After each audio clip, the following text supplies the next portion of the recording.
Oh, that's so cool. So I I forgot. You know what I did forget? I forgot to introduce you to my audience. Oh, that's so, yeah. Hi, they're going, who's that yucky old lady on there? I guess that's because we like talked so much off record of the Yes. of the podcast. So I was like, oopsie, I forgot it. Anyways, please introduce yourself to my audience. Hi, thank you, Benyu, first off, for having me. I'm very appreciative, and I've been having a lot of fun and getting to know you better. So, hello, everybody. My name is Janet Walmsley. I hail from Vancouver, British Columbia, Canada. I am a actress, professional actress. I'm also a best-selling and award-winning author. I'm also a talent scout for the agency who I'm an actor on. I am also an acting coach and an acting teacher. A class that I teach is Shifting Lanes. And this is for actors who, it's actually for individuals, I should say actors, individuals who had always wanted to act, but they never had the opportunity. Either life got in the way, or now they're older and they're thinking, oh no, I'm too old for it. Or just maybe there's a fear to maybe live your dream. Well, let me tell you, I came into acting later in life. So if I could do it, and it's your dream and your passion, you enjoy it. I really enjoy working with people. I work with them on all what it's about in being an actor, but I also work on the business and the industry side as well. And it's called Shifting Lanes. So I really enjoy doing that. So that's a little bit about me. I retired as a dental assistant hygienist years ago, and acting is now my job. Acting is my profession. Being a talent scout is my profession. Coaching and self-taping for actors is my profession, as well as teaching my class. And I one day will write another book. My daughter and I are known as the book signing queens at bookstores here in Canada, and we really enjoy passing on our books as well. So that's me in a nutshell. Okay, so you mentioned season 3 of Fargo. And please tell the story once again for the audience, which I like freaked out because it it has to do with this phenomenal actor who we all know and love as Obi-Wan Kenobi, Mr. Ewan McGregor. Yes. Well, that was an absolute joy. That was just, well, you try to keep calm because you know he's an actor, you're an actor, but we know he's like movie star, but we're all actors, right? And it was funny because when I did book it, it was on our goal list with my agent because he says you'd be great for Fargo. And my agent is like you. He loves Ewan McGregor. He says, if you're talking with Ewan McGregor, I said, oh my goodness, settle down. And then I booked it. I did the audition. I booked it. My agent was going crazy. So I was in Vancouver, and at this time, season 3, it filmed in Calgary. The next one with Chris Rock, it filmed in Chicago, I think it was, but this one was filmed in Calgary. And I remember I was on set. We just done one of the scenes, and we're going to do another one, but there was a break. And I was just looking at my props that I had, and my peripheral vision, I could see someone coming into the room, and I look up and I just go, oh my God, in my head, trying to put a nice smile on. And he puts out his hand and he goes, hi, Janet. So nice to meet you. I'm Ewan. I'm going, oh, it's a pleasure to meet you too. And we had such a great talk. We were talking about he had to shave his hair off to put the wigs on because he's playing with 2 brothers. He was talking about the accent, and he called me a bugger, which is a slang word here, but it's saying you, he says, because I'm originally from Manitoba, and it sounds very Minnesotan because Fargo is from Minnesota, the state of Minnesota, and they have a whole different accent than the rest of the states. And we just were talking about that, and we were just having a really nice conversation. And then the director came in, who is Michael Uppendale, who I was telling you before. He directed Glee, Boardwalk Empires, Hollywood, that was on Netflix. He's done Legion. He's done a lot of stuff.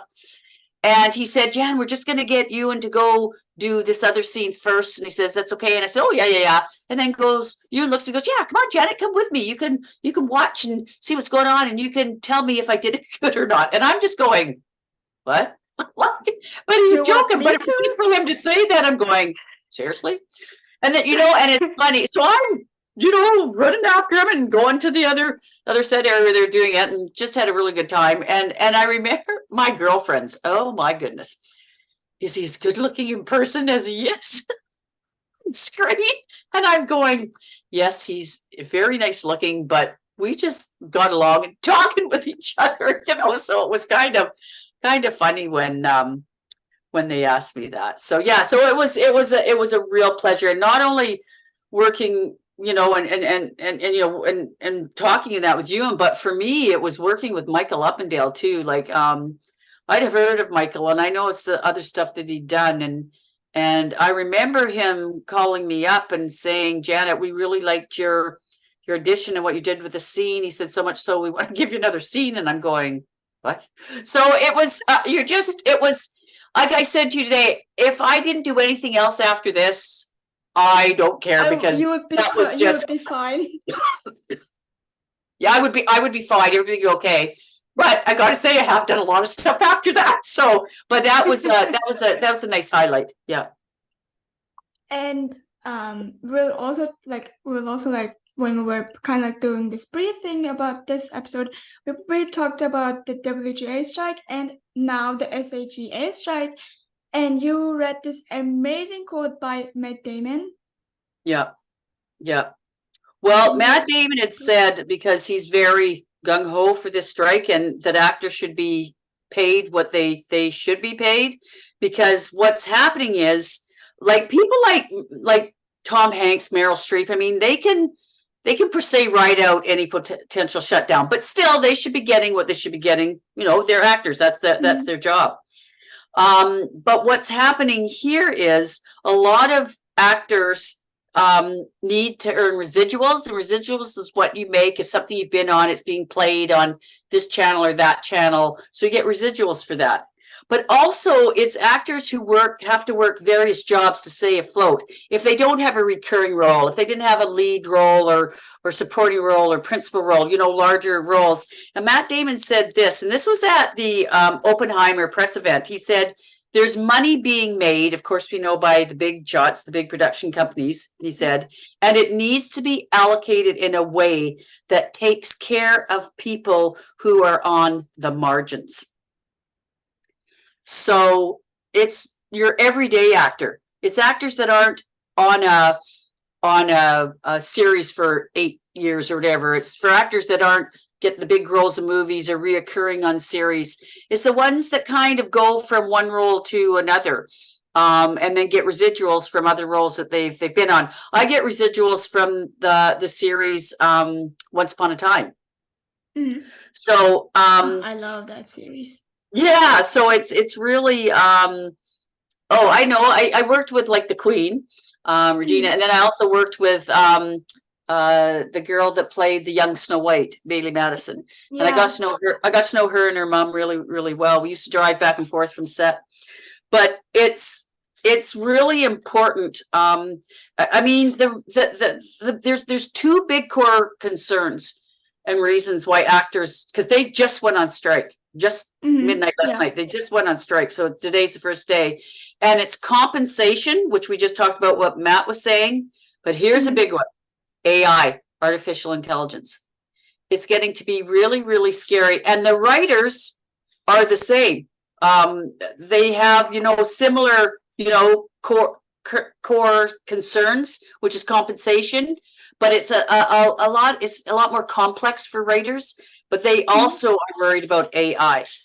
I was at a union meeting of our actors union here in BC, here in Vancouver, and the voice actors behind me were saying that their voices are already being taken to be used for AI, and there was no permission given. And I've been watching some things where I've seen a man and a woman, their human self, their true self, and then they've shown it in the AI, and oh my goodness, it was really hard to see the difference. So this is very scary for individuals like actors who are, this is our work. This is like how a dentist works, or how a secretary works, or how a person at McDonald's works. That's your job. Well, this is our job too. And I was telling you the work that we have to put in as an actor. A lot of people think actors just read their lines and go for it. Oh, no, that's not it. But that's why this strike is on. And the actors want to be there for the writers, and the writers in tune are now going to be there for the actors, because it's not right what the writers are not being paid and trying to put a roof over their heads and feed their family or themselves. And then these people that are in the corporate of the production companies and that are making all this money. And if it weren't for the writers, there wouldn't be a movie, there wouldn't be a TV series. And now nothing can be done, because now there's no writers. They've been striking almost 2 months, and now you've got no actors. So now they're like forced to do something against it, like to, I guess, reevaluate their contracts. And now they're like kind of like tied because they don't have writers, they don't have actors, like what they're supposed to do.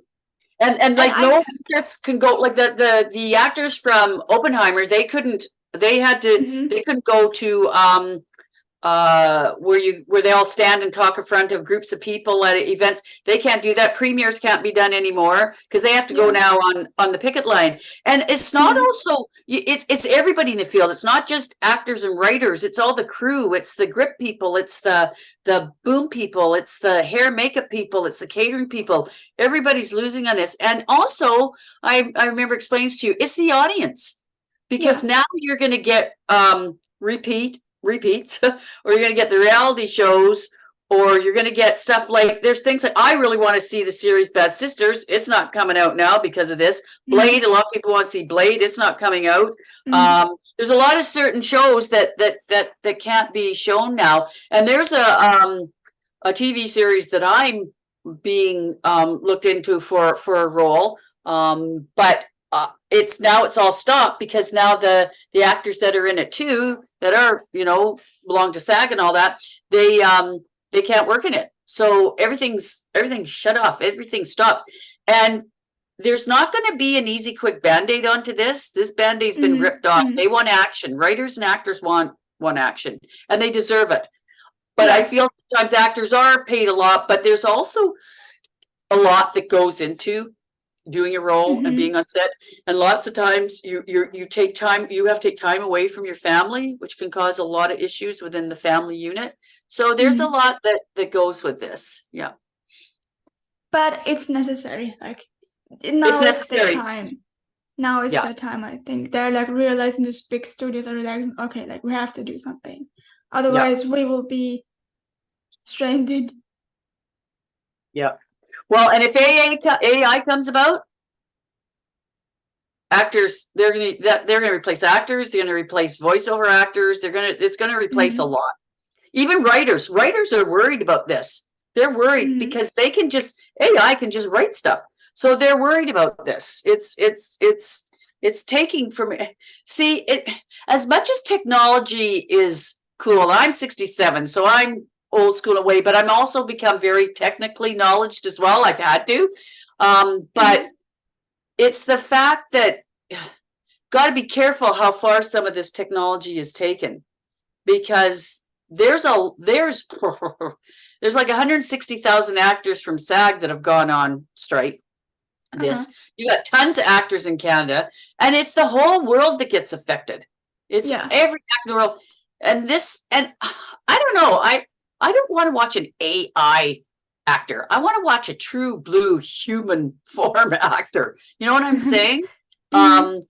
So some people go, "Oh, you're guys are taking it too far," but it is a crisis if this does happen, and especially for voiceover actors and background actors, people that play back. We need background actors, right? I mean, a movie or TV show would be yucky without senior background actors.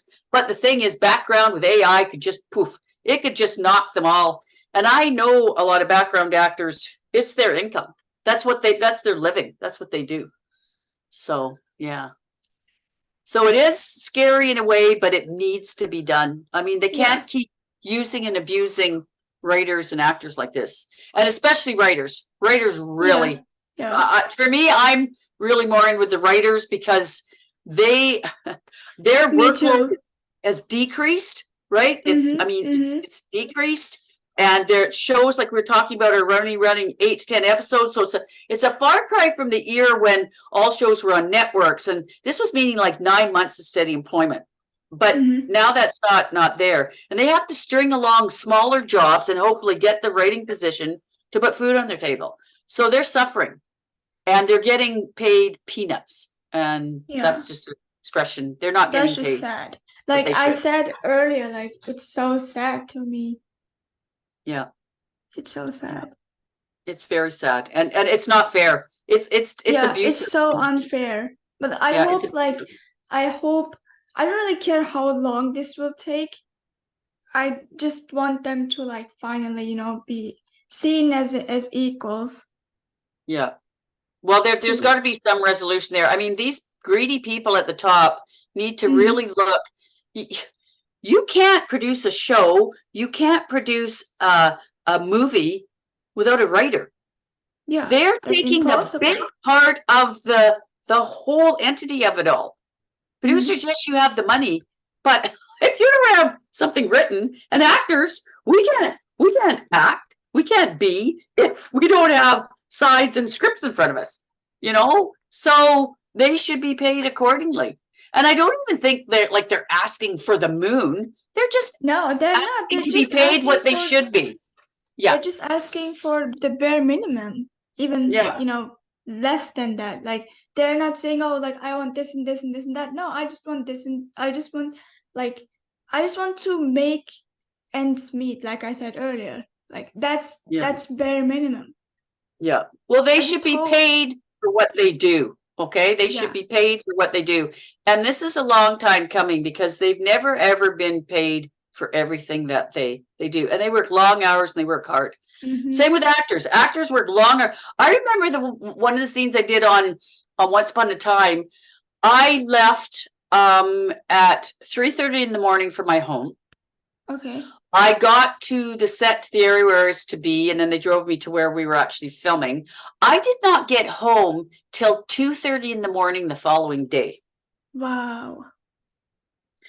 So writers work hard, actors work hard. It's not, it's fun. We're passionate about it, but it's also hard work. It's hard work. Yeah.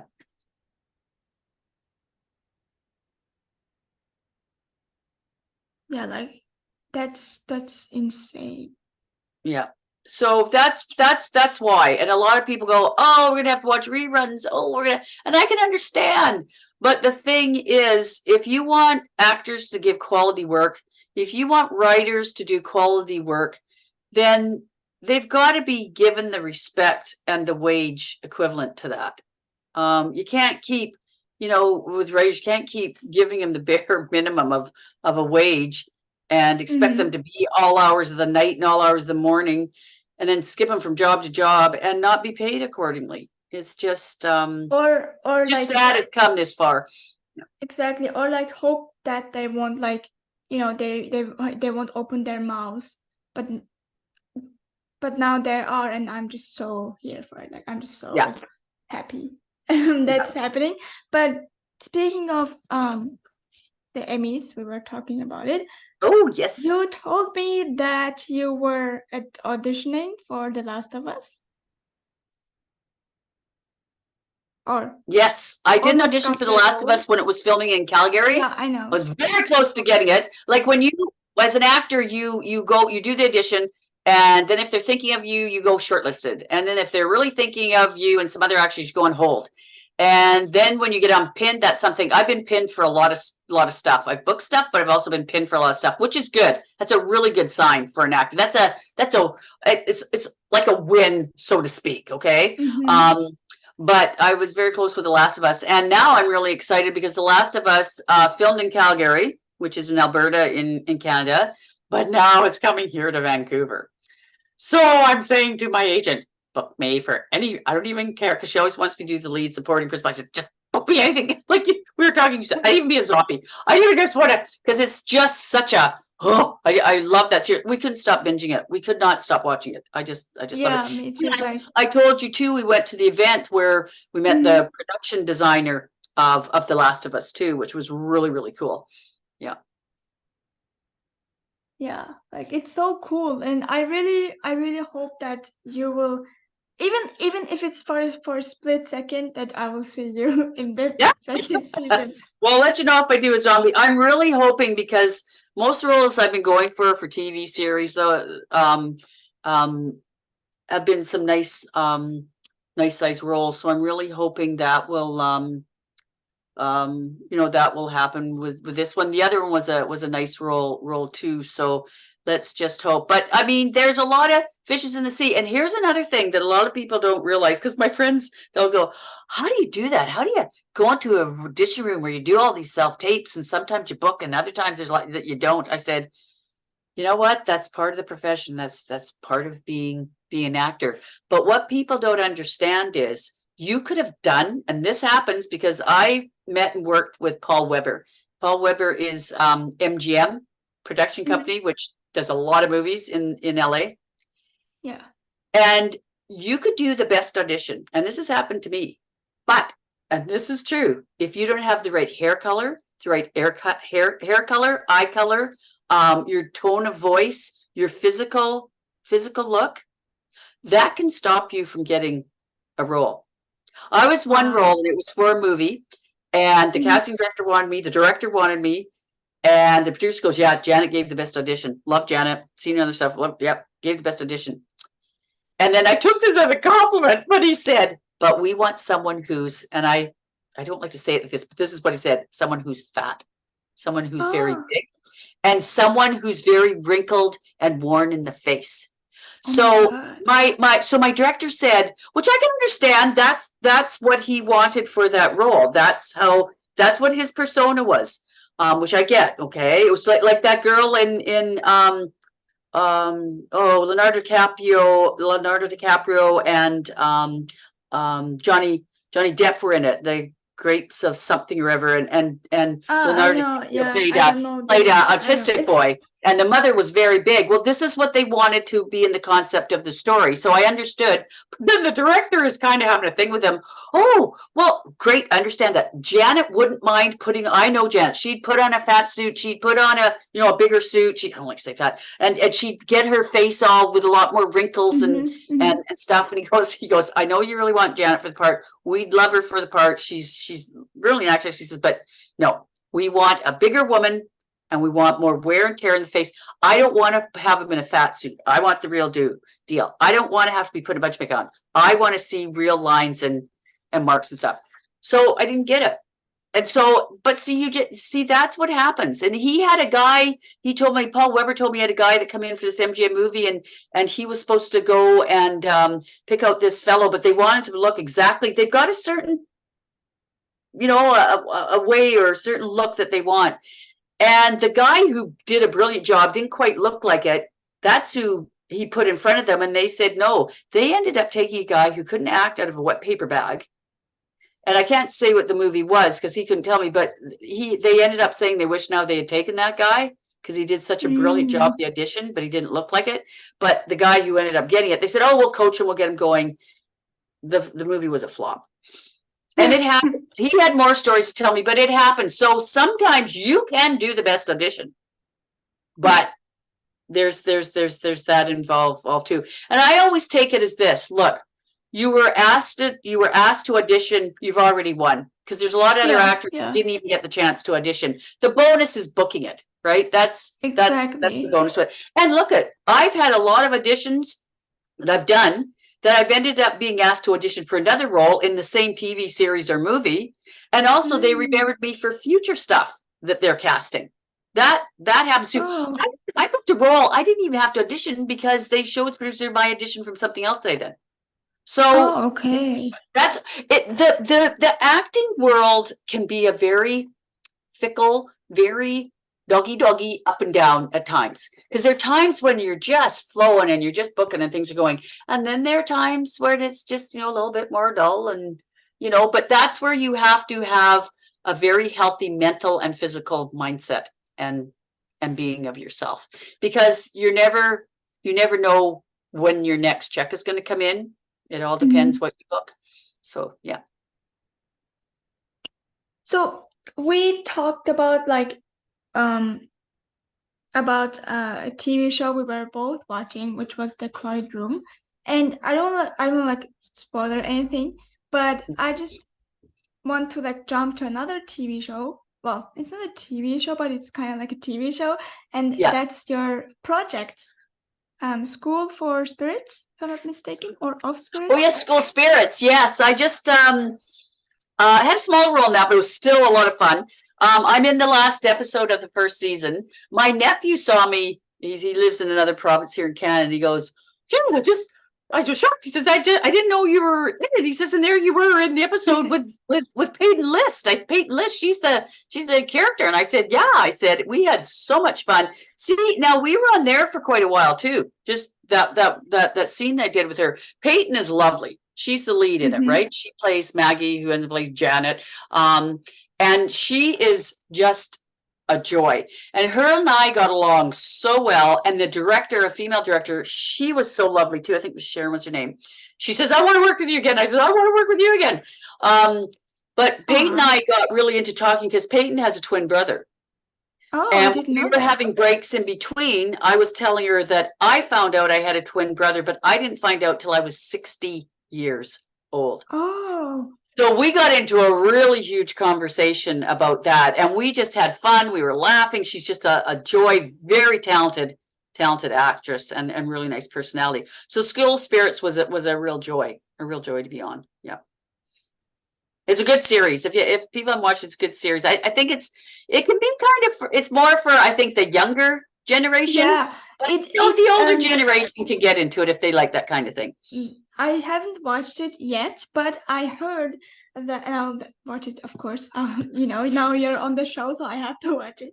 But I have noticed and heard that it's very similar to Pretty Little Liars.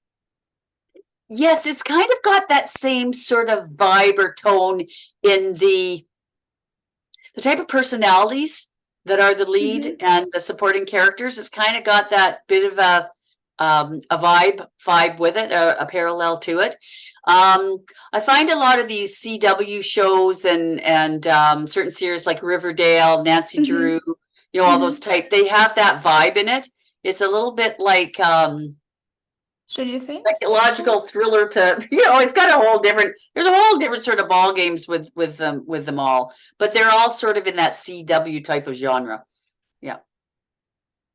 And it has 8 episodes in its first season. Yes, and I'm in the 8th episode. I'm actually, it's kind of cool. I'm in the very end of the scene with Peyton. So it's quite a, the very end of season 8 is really, just makes you want to see next season, which it has been renewed for a second season. I know, I just saw that. And also Peyton is also in Cobra Kai. Yes, she is. Yeah.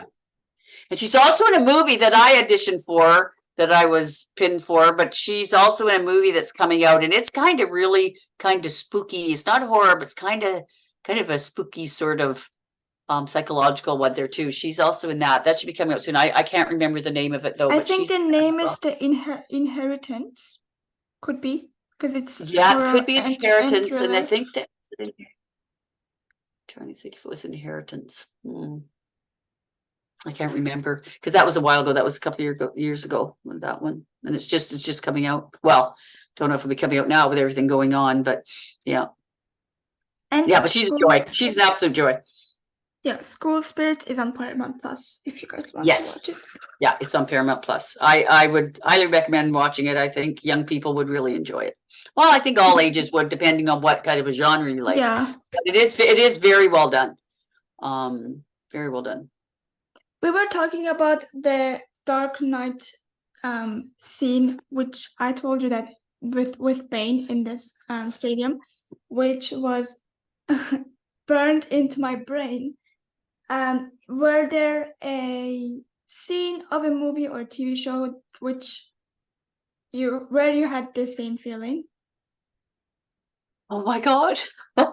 There are so many, but Also, wait, we have to Yeah, switch the biggest. to the links. Oh, do we have to go to it now with another one? Yeah, hold on.